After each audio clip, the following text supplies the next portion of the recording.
hope everybody's having a great week so far. We are starting a new quarter, and so we're also starting a new lesson series. For the next 8 weeks, adult leaders, you will be teaching a series on the life of Christ.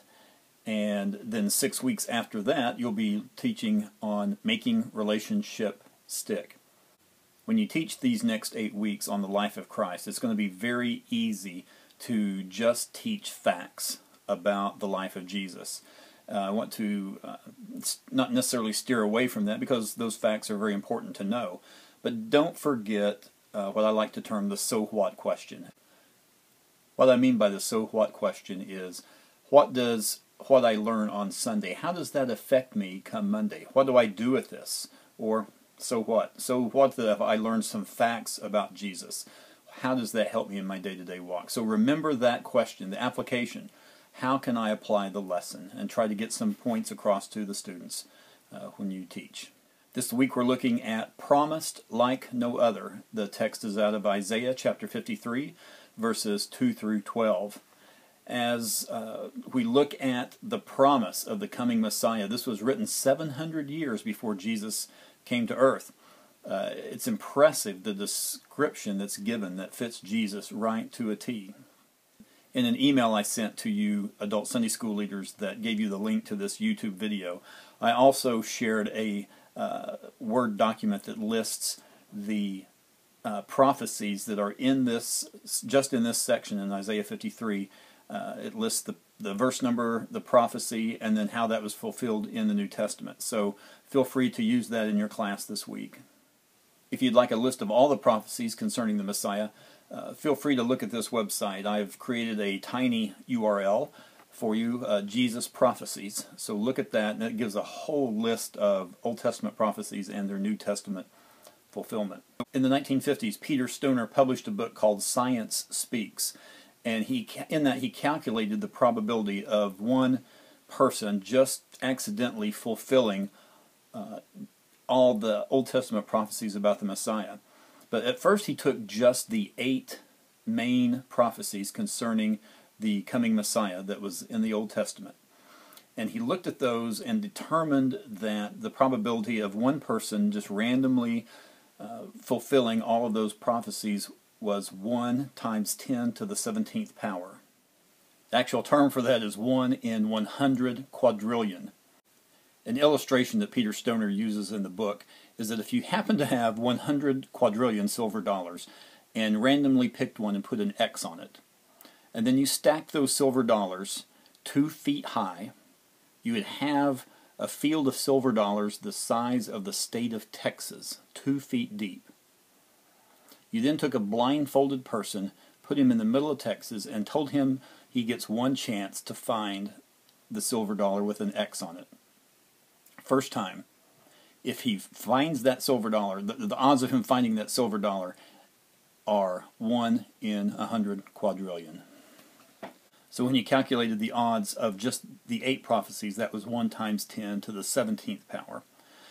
Then he calculated the odds of 16 prophecies. That was 1 times 10 to the 45th power. And 48 different prophecies was 1 times 10 to the 157th power. Now, that just boggles my mind. That's 1 with 157 zeros after it. That's a pretty big number.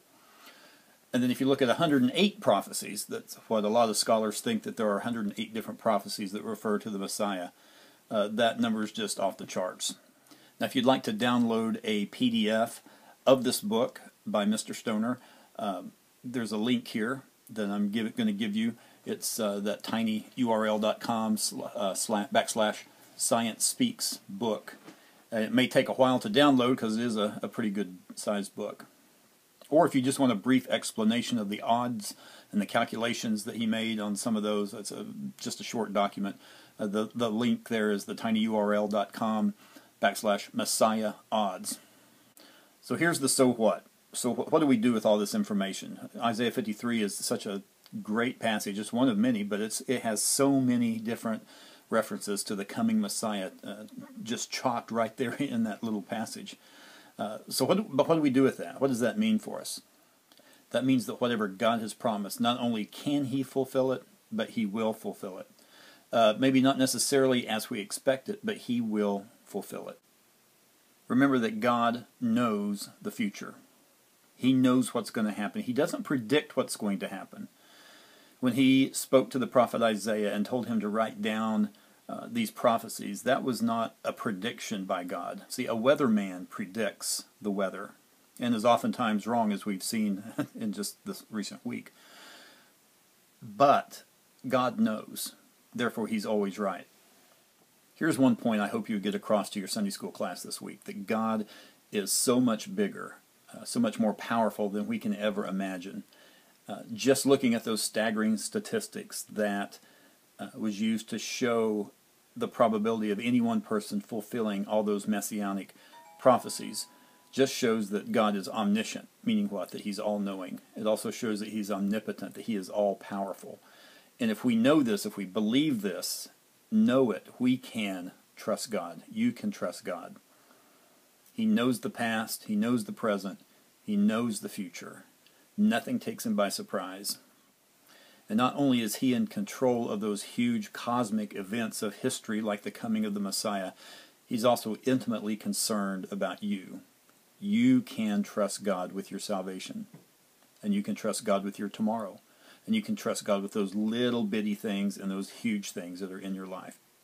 And I think the lesson that we have on the foretelling of the Messiah and how all those things came to pass is just another proof that God is so intimately concerned with not just the big things, but with the little things, the little details as well.